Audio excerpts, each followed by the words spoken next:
Good morning, my dear friends. Those who have been waiting for my sunny flower bed will finally get it after I've been promising to do it since last year. Well, the time has come. I already have the plants and we can get started, but before we make this flower bed, before I talk about it, I'll tell you about the plants that will be in this bed.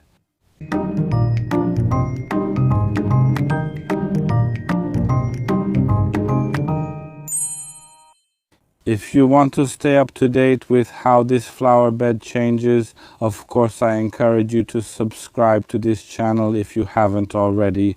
And write in the comments which of these plants you have in your gardens and on your terraces, and which ones you don't have and are most curious about. How will they look throughout the season? I'll tell you about the concept of this flower bed in another episode. Today I'll just tell you what conditions will prevail here and why I chose these particular plants.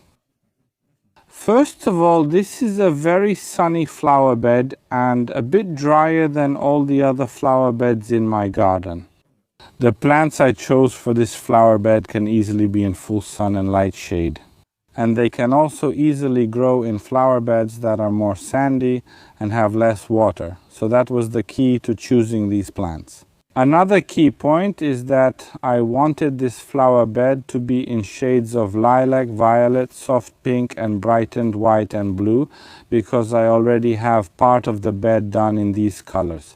And I would like this to be continued.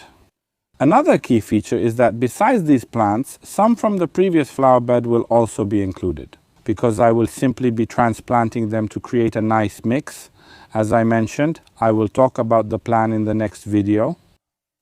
First up are two plants whose Polish names start with the letter O. These plants have fantastic blooms. One is taller, the other is shorter, and the first one is red valerian. Red valerian is basically an indestructible plant that works great in sunny flower beds with well-drained soil. It does very well on slopes, and it blooms for an incredibly long time. I will have it in two colors because there will be a raspberry pink one, but I also have some young plants, still very small, of white delphinium. So delphinium will be the kind of plant that sticks out a bit above the flower bed, because I want it to have that wavy effect, higher, lower. As for the lower plants, for example, there will be germander, a partly evergreen plant that blooms beautifully. We can compare it a bit to heather. Of course, it's not heather and it's not related at all, but it looks somewhat similar. So it forms clumps of beautifully blooming lilac purple flowers with small leaves that are actually partially evergreen. The next two plants are geraniums. The ballerina geranium, look how fantastic these flowers look. They have beautiful veining, purple with darker veins. Ballerina. This is a low-growing plant that will beautifully fill those spaces, the lowest ones. The second geranium, on the other hand, is one of the most well-known geraniums, which is the rosen geranium. It's a taller geranium that is probably known for having the longest blooming period of all geraniums, and both of these geraniums will work very well for me in this flower bed, because it's not very permeable, it's rather dry, but it is a bit richer in nutrients, and the geraniums will look very good here.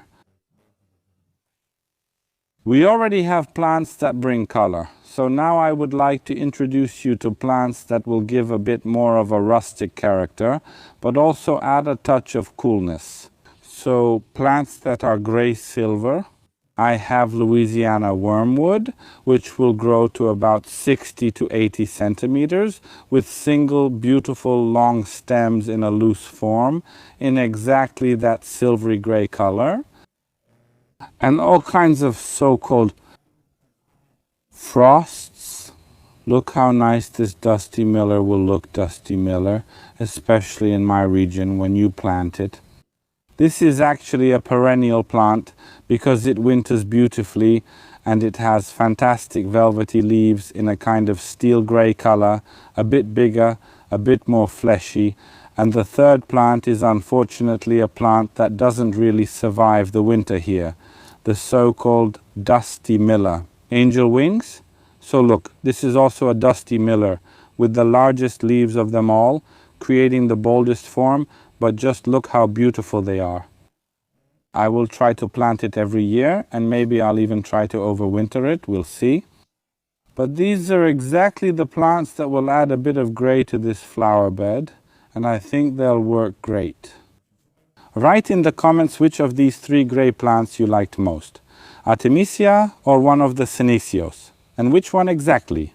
Time for the next flowering plants, starting with those that bloom delicately, like this gentian speedwell.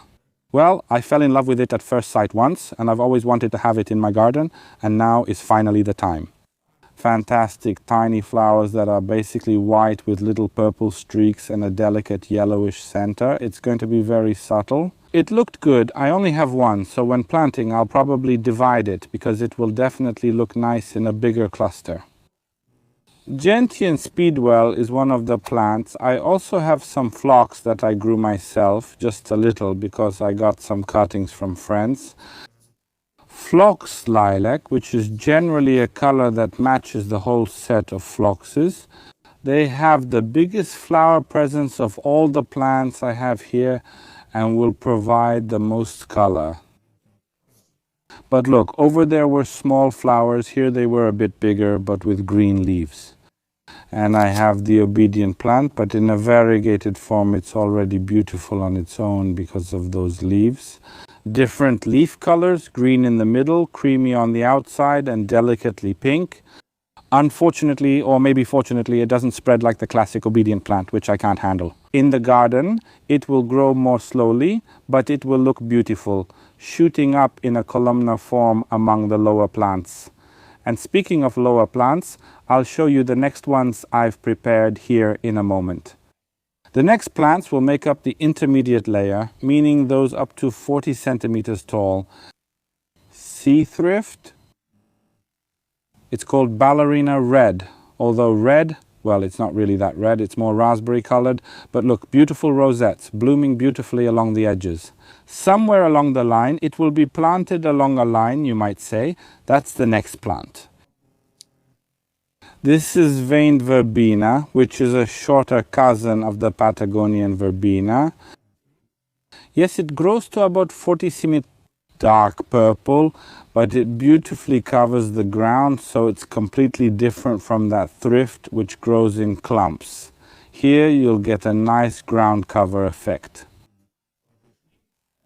And the next plants are also a bit darker in color, something like that. An eggplant color shows up here, meaning sedum, in various varieties. Here I have some variety. I think I haven't identified it yet, but I also have the Lisi variety. Look, it's still a little one, but it will grow. Well, these are especially great plants for sunny and well-drained flower beds, just like sea thrift. So here you'll also get a beautiful structure. Because look, these fleshy water-filled leaves will give a completely different form. On this flower bed, let's go back again to the lowest layer of the bed. I have 3 plants here. Lithodora diffusa plants have a beautiful dark blue color. They're a ground covering plant, probably not very well known here. Partially evergreen in some places, but look how intense the color of this plant is. And when it's in the ground, it's going to create such a fantastic spot of color. Phlox subulata. Well, everyone knows those green cushions, and in early spring, beautiful borders. It comes in various colors, all about the same size, actually the same height, and it works great in any space because, for example, it even grows on rocks. And the last one of this trio is a very low growing thyme, which will be there because there will also be stone steps in this flower bed, and it will be somewhere between those stone steps. Look, it's just like a surface made of moss. But it will also bloom in a lilac purple color, and it smells beautiful too, so it's thyme. Here, it will be the lowest plant of all these, and in the last set, I'll tell you about the taller plants that will also appear there. On this flower bed, grasses will also appear. actually one variety of grass, Melinis, also known as redtop, which is known for its beautiful bristly inflorescences in a pinkish red color. It's not a tall grass because it grows up to 40-50 centimeters, so it will also pair nicely with the mugwort. The next plant is Agastache Danish Delight, which is tall, about 60-70 centimeters in a purple color, and it really smells beautiful. And these beautiful spiky forms, which I hope will appear in different spots on this flower bed. And the last annual plant, which I've had since it was a seed because I sowed it myself, is the Zinnia Giant White, a zinnia in a white cream color, which I hope will grow beautifully and create some solid white spots. On this flower bed, all the plants I've just introduced will appear at the back, and besides that, there will also be some plants that I'll transplant from somewhere else. From this part of the flower bed, which already exists, so if you want to follow how this flower bed develops, I encourage you to subscribe. And in the next episode, I'll show you how I'll build it here, how I'll divide this flower bed into sections, and how I'll design the whole flower bed. See you